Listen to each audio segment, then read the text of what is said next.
Hello again. Thanks for joining us for Big Game Bound. This is week 12 of the NFL season. The playoff races are starting to take shape, and it's going to be an interesting final month and a half in the AFC, where the race is still wide open.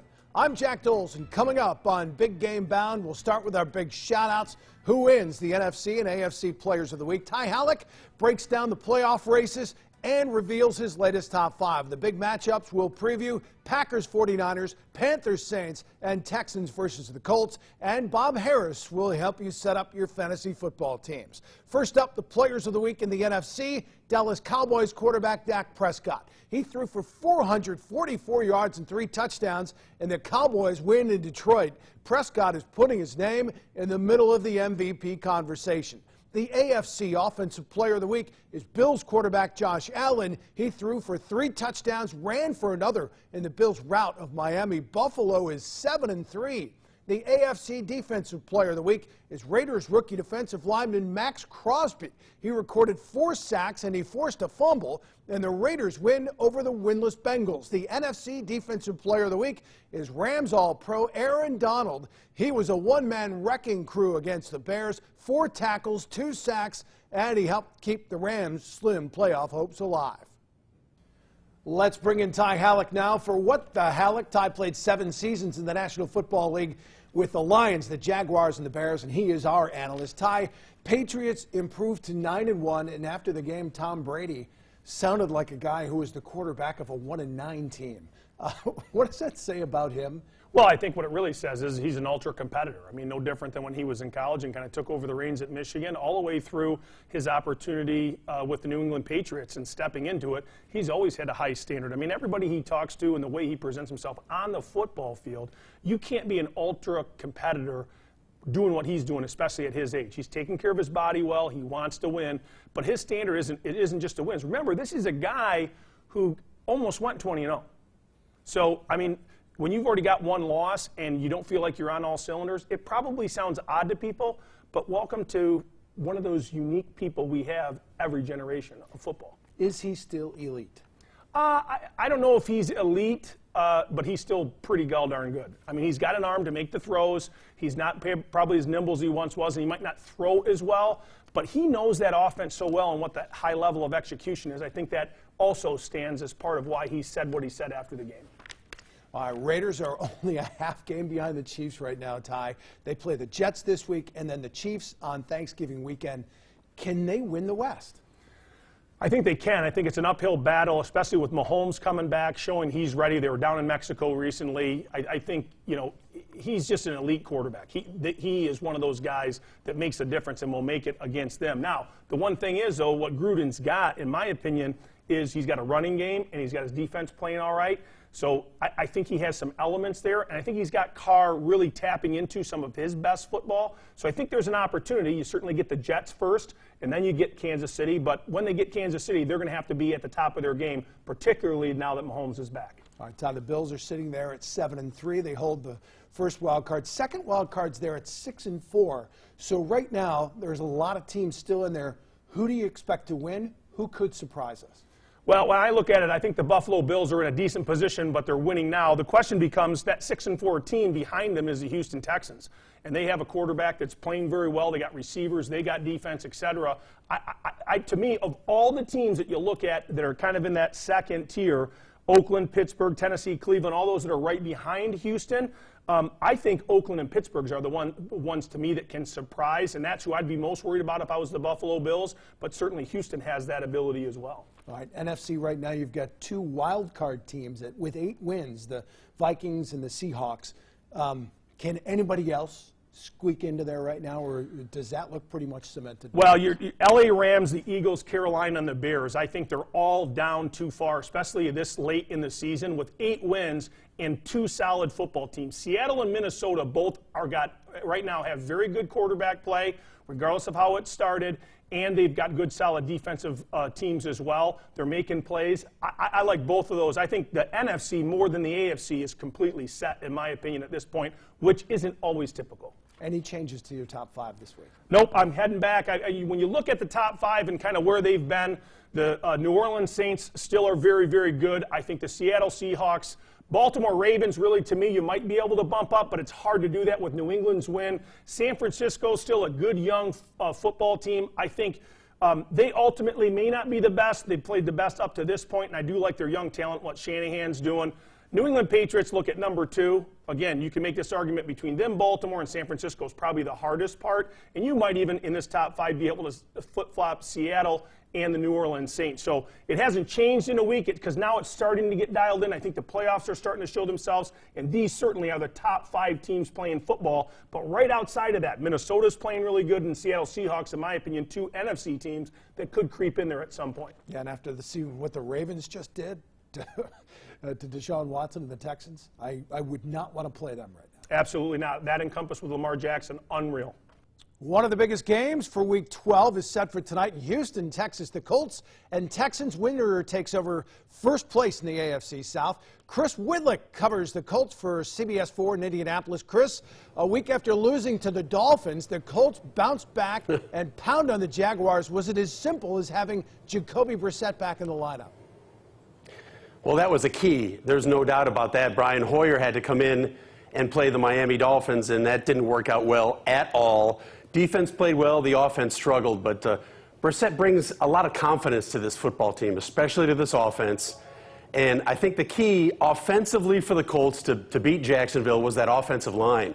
The Colts have one of the best offensive lines in the NFL, but the last month, they really haven't showed it. I don't know what was going on with the running game, the passing game. They were just struggling to move the football, to score, but they kind of went back to basics against Jacksonville. They wanted to pound the rock.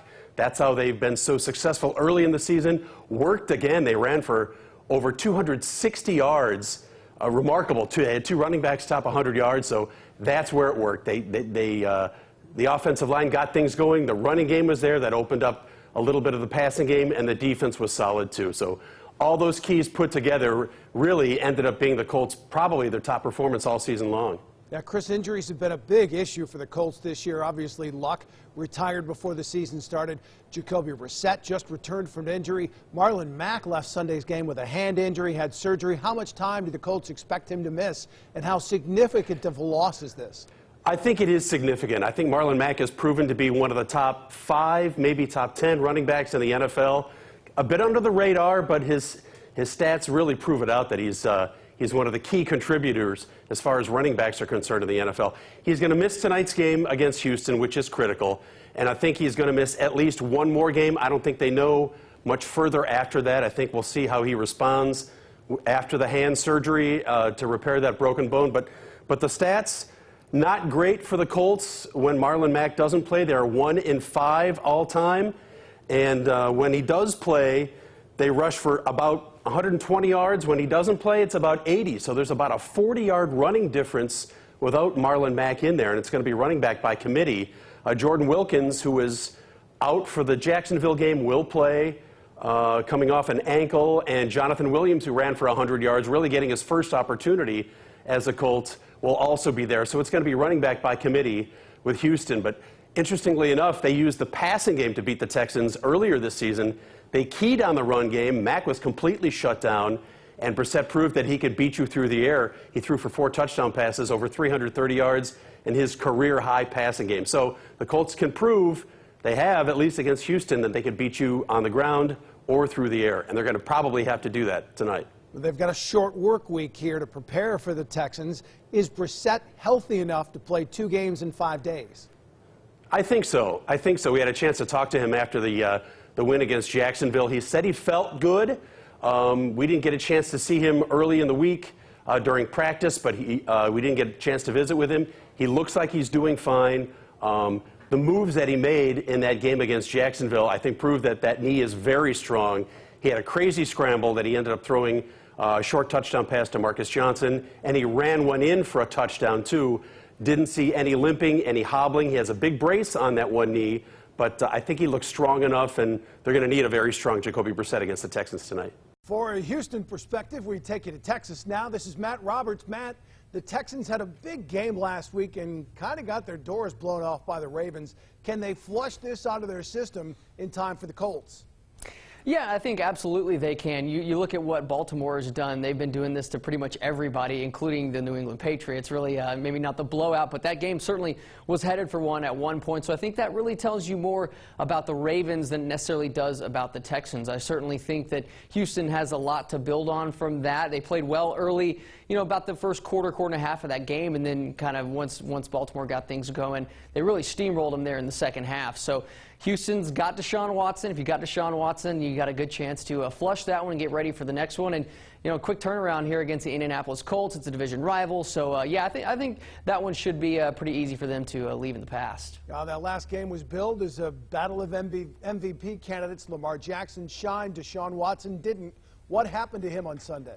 I think it was a brilliant combination, and again, we go back to what Baltimore's been doing. It was the combination of the pressure that they were able to get on Deshaun and the secondary, the coverage they had on that back end there really didn't allow him to make those plays. What he's so good at is scrambling around, finding guys on the scramble drill, able to make plays off schedule, behind the chains. And really what Baltimore did is they didn't allow him to do it. They let him run around a lot back there, but didn't allow him or those receivers to get loose and make those big plays, something that we've seen from Houston, really something that they've thrived on really since Deshaun Watson arrived and has been fully healthy. He's a guy that, Mike Tomlin used to say it about Ben Roethlisberger. He's a gunfighter. Gunfighters get shot, and I think that was kind of the case. Deshaun running around trying to make some plays last week, and Baltimore really did a good job covering on the back end and really didn't let Deshaun escape. He is an amazing player to watch. The good news for the Texans, they haven't lost 2 in a row all year, but they have lost to the Colts already. How do they beat Indy this weekend? I think it comes down to, again, Deshaun Watson, a guy that, had them in that game in Indy a couple of weeks ago. I mean, you think back to that game right before the end of the half, Deshaun Watson does what he does, making that scramble play, has a touchdown pass called off the board because he was called in the grasp. And now that we've seen a couple more weeks of Deshaun Watson, we don't ever really know when he's in the grasp. And that's actually something that he's talked about. That touchdown that was called back in that game against Indy really kind of still haunts him because he really feels like he was able to make that play. But, that's something that game was close, and if they're able to get that touchdown, maybe we're talking about a different game here. But a division rival, Houston has this game at home on a short week. They do have the talent. They have the horses. No pun intended with the Colts coming to town, but I feel like they will be able to, on this short week, get ready, flush that game against Baltimore, and take advantage of a Indianapolis team that's kind of in flux right now. We've seen some good games from them. We've seen some bad games from them, and I think on the short week at home, Texans should have a good chance against these Colts. Another big game this week is the New Orleans Saints hosting the Carolina Panthers. And right now, Ed Daniels, he is the sports director from WNGO in New Orleans. He joins us. Ed, the Saints come into this game with a 3-game lead. How motivated are they to put this division to bed?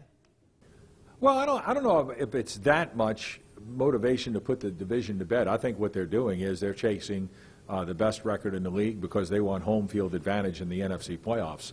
And you know what? Arizona almost did them a huge favor when they had the lead on San Francisco and couldn't hold it. So I think the Saints want to be the #1 seed again in the NFC playoffs, have a chance to play 2 playoff games at home in the Superdome, and then go back to Miami, a place where they won the title 10 years ago. That would be the ideal scenario, and that's what they're chasing. I really think that winning the NFC South is almost a given because Saints have 6 games left. They'll be favored in all 6. If they win all 6, they're 14-2. They're likely the #1 seed. If they win 5, they're 13-3. They might still be the #1 seed if they beat San Francisco at home on December 8th. Drew Brees is completing a league best 75% of his passes. Michael Thomas leads the league in receptions and receiving yards and targets. How lethal is that combination? How fun is it to watch? Well, it's fun to watch. You know what's really weird, though, to me, which is really kind of a strange thing, is that Michael Thomas this year has not seen as much double coverage as you would expect. Teams are still trying to play him man-to-man or even playing zone, and he'll eat that up alive. And right now, Michael Thomas has 94 catches, 94. So he's on pace, if you take that out over 16 games, for 148. And the NFL record for a season is 143 by Marvin Harrison. So he might break the record for most catches in an NFL season, and that would be absolutely incredible. You know, people are always saying, why would you give all that kind of money to a wide receiver? Well, I think you're seeing why Michael Thomas is earning every cent this year. Yeah, absolutely. We've seen a lot of teams that have had close calls one year fade away the next. Chicago Bears, for example. But the Saints, they've come close the last 2 years only to have their hearts ripped out by some bad calls. How do they manage to stay motivated and not fall off? Well, you know what, I think motivation's important, but I think good players is more important. And when you look at the Saints roster right now, these are all guys who were drafted since 2016, all right? Michael Thomas, Sheldon Rankins, David Onyemata, Von Bell, Marshawn Lattimore, Ryan Ramczyk, Alvin Kamara, Marcus Davenport. I could go down the list. Marcus Williams. The Saints have a very, very talented young nucleus. And I think you saw when Drew Brees is hurt that they were still pretty good.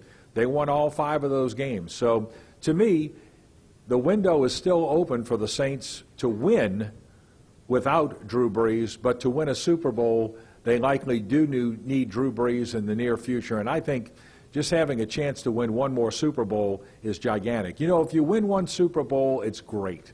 All right? It's great for the head coach. It's great for the team, the organization. It's great for the quarterback. But if you win 2 Super Bowls, all of a sudden you're in a very, very elite club. And the Saints don't have admittance to that club yet, but they want it desperately, believe me. And what would that mean to that community? We saw how much the last one meant to New Orleans. Well, if you saw all the protests that went on last year after the Nolan no call when the Saints lost to the Rams, you would understand just how much football means to this community and how much the Saints mean. So I think you would see an unbelievable celebration. I don't know if it would be as big as 2009 because the first time is always special, but you know what? It would be a great celebration here, and a lot of fans really think that, for better or for worse, the NFL owes them one. Now, you got to win that on the field. And the Saints are certainly good enough. They have plenty of motivation. But to me, the key for them is, if you look at their record, playoff record, indoors at home, outdoors away, there is a vast difference. That's why the Saints need to be home for the playoffs. Well, the Sunday night game this week is one of the marquee games in the National Football League. The 8-2 Packers and the 9-1 San Francisco 49ers. Brooke Griffin joins us from Green Bay. Burke, 2 of the younger coaches in the National Football League. Do you think this is winner takes Coach of the Year honors? Jack, I definitely think they're both in major consideration, and whoever wins this game might have the leg up. Now, when you look at the competition, Sean Payton took his team to the NFC Championship game last year. He's got Drew Brees. Should he get it? Probably not. Mike Zimmer, he's had a pretty good team with the Vikings for quite some time now, and I don't really see any other candidates emerging from the NFC. Now, depending on what happens in the AFC, Jim Harbaugh, if the Ravens make a major run, he will be considered. So if there's another dark horse out there, you have to tell me who it is. But I think you have to give it to either Shanahan or LaFleur. And the funny part about those 2 guys is they have ties as friends and former coaches together. And it's not just a coincidence that both of these programs have flourished to become major playoff contenders. All right, this isn't a division game, but home field advantage, if they meet in the playoffs, really can be on the line here. How much pressure are they putting on themselves to win this game? How important is it for Green Bay to come away with the W? You know what? I don't know. That's a great question. You know, when the Packers won the Super Bowl back in 2010, they won all 3 of their games on the road as a 6th seed. In 2007, 2011, both those years they lost to the Giants at home here in January in Green Bay. 2007, that was Brett Favre's last game as a Packer. And if you remember, after getting whipped by San Francisco on the road in 2012, the 49ers came here, cold, nasty day. They ended up kicking a field goal and winning that one. I think sometimes it's more about the players on the field than the fans in the stands. Burke, can you give us an idea what it's like, though, in January, late January in Green Bay? Brutal. Nobody wants to be here. That's why everybody flies somewhere else in the warm weather. We actually schedule all of our vacations around the Packers season. Fortunately for us, the last 2 years, we could start making those plans in like November and December because they weren't going to the playoffs. This year, I think everybody has to kind of wait until February. It's nasty. January is downright awful. The frozen tundra. Packers are coming off a bye week. Yeah. How much will that help going into a game of this magnitude? You know, it'll help for a guy like Davante Adams, who stuck around town during the bye week doing some rehab on that turf toe he had, missed a big chunk of time, ineffective against the Chargers in his first game back, but he did have over 100 yards against Carolina before the bye week. So he was looking forward to a little extra rehab time. This squad has been extremely healthy. I've covered them for 25 years now, and at the bye week, I think this is the first time they've had only one guy who was a starter at the beginning of the season who left for the rest of the year. That was Lane Taylor at left guard, and Elton Jenkins, the rookie, he's been so solid, he might not get his job back when he comes back. But this is as healthy as they've been, and I think it'll definitely benefit them going into that game Sunday night. Brooke, we hear a lot about Lamar Jackson being the front runner for the MVP right now. Who's the Packers MVP? Is it Aaron Rodgers or Aaron Jones in his league-leading 11 rushing touchdowns? Well, Rodgers was asked during his press conference last week after that Carolina win if Aaron Jones should be considered, since his numbers are pretty much the same as Christian McCaffrey. I don't think anybody's the MVP of this team if Aaron Rodgers is actually healthy and playing. 17 touchdowns this year, just 2 interceptions. They aren't asking him to do nearly as much of the shouldering the load as in the past offensively. They are utilizing their running backs. Their offensive line is playing great. Right now, I would have to go with Rodgers 1A and Jones 1B. This game will be played at Levi's Stadium, home of the 49ers. Let's take you to San Francisco right now. Say hello to Mark Carpenter. Mark, the 49ers have a chance to put a game between themselves and the rest of the NFC. I know I'm getting ahead of myself, but how much would they like to avoid having to play a big playoff game in Green Bay in January? I think they dread that possibility just like any other team in the league, right? It's frightening to think that you would have to potentially play a playoff game, Lambeau Field. It's cold, you're in Aaron Rodgers' backyard, and this matchup is so important just for a number of reasons. First off, it's just another statement game for the 49ers. We've been waiting for the second half of the year when they start to play these good teams to really see and really get a gauge of just exactly how good is San Francisco. Can they really hang in the conversation with the Packers, with the Saints, with the teams that are up there? And they had a big test the other week against Seattle. They end up losing that game, and it was a tight one against Arizona. So now it's a time for San Francisco to regroup, and they're in a great spot right now to position themselves at the very top of the NFC hierarchy. But we are really going to be learning a lot Sunday when they play Green Bay. I'm not sure any team has a tougher schedule in the final 6 weeks than the 49ers. Packers, Ravens, and Saints are their next 3 games. That means this defense is going to have to face Aaron Rodgers, Lamar Jackson, and Drew Brees. Are they up for this challenge? I think that's part of the reason why a lot of people across the country were so hesitant to crown the 49ers as a good team, right? There was a lot of waiting around here, like, okay, it's one thing to beat Mason Rudolph. It's one thing to beat Kyle Allen and the Panthers and Baker Mayfield and the Browns, who are a complete mess, and Jameis Winston. We were all looking forward to see this second half of the season, all right? And we're going to really see what exactly is this 49ers team all about. And going up against the Packers, the Ravens, the Saints, just a brutal stretch coming at such a bad time, too. And I would say that the 49ers are up for the challenge, but it is just a matter of seeing who's going to be out on the field. I mean, defensively, no Quan Alexander anymore. He was so good as a starting linebacker for this team and so good in pass coverage, and you really need him, especially when you're playing these elite quarterbacks. But they've been dealing with setbacks in the secondary, the pass rush, and, I think as we've seen the 49ers more and more over the last several weeks and more film has come out, teams are kind of starting to see, like, okay, maybe there are some weaknesses here. You stay away from the pass rush here and neutralizing what made San Francisco so good in the first half of the season. So I think we all need to monitor how we can judge the 49ers as they come out through this brutal slate. Oh, Mark, the 49ers have turned the ball over 17 times, eighth worst in the NFL. It's kind of been their Achilles. Should Garoppolo rein it in a little bit right now? Do they get a little more conservative, or can they afford to do that? Yeah, and that's kind of one of the big questions to emerge over the last several weeks, because Arizona, Seattle, and then the Cardinals, once again, when they played Kyler Murray, we all kind of saw a consistent theme there, right? That the defensive game plan from the opposing teams was take away the run game that made the 49ers so good, that made Jimmy Garoppolo so effective.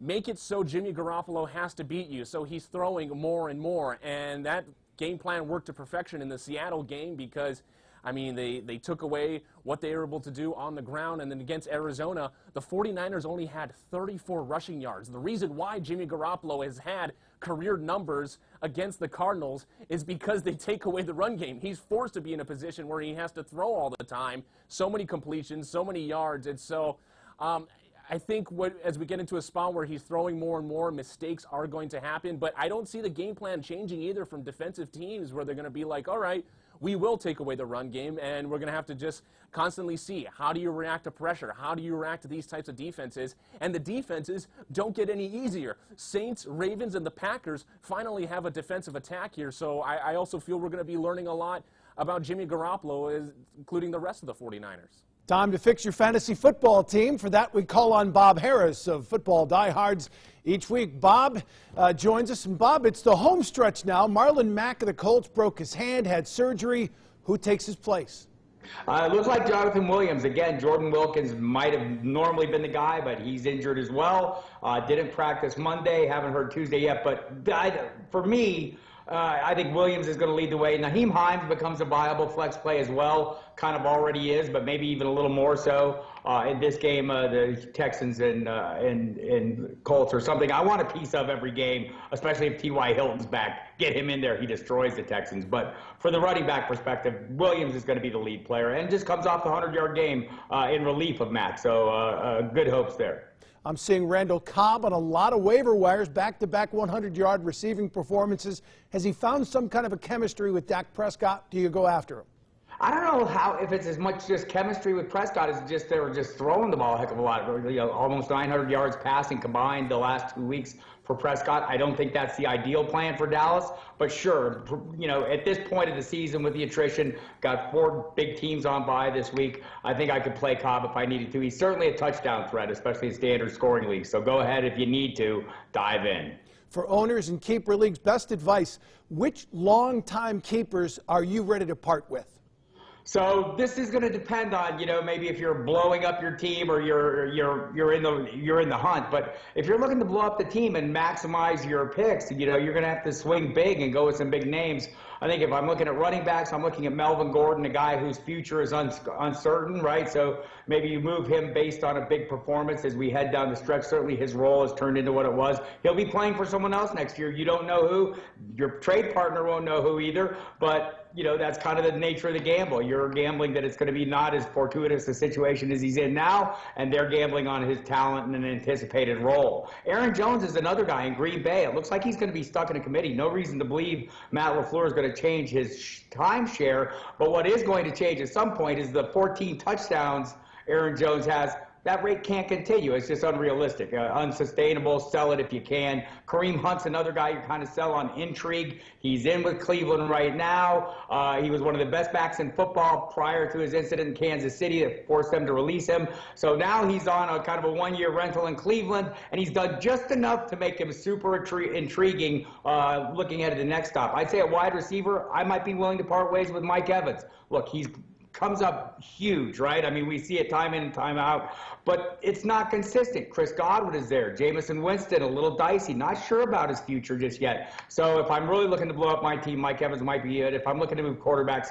who are notoriously hard to move, just find someone who's playing well, not named Lamar Jackson. Keep him, people. But maybe a Kirk Cousins, a guy who's coming off a really steady run, but he's in a run-heavy offense that looks like it's going to stay that way for the foreseeable future. All right, Bob, we've got a couple of viewer questions. Rick wants to know Mahomes for Deshaun straight up, and he's getting Mahomes. Can I answer that one? Of course. Yes, how is that even a question? Exactly. All right, another one.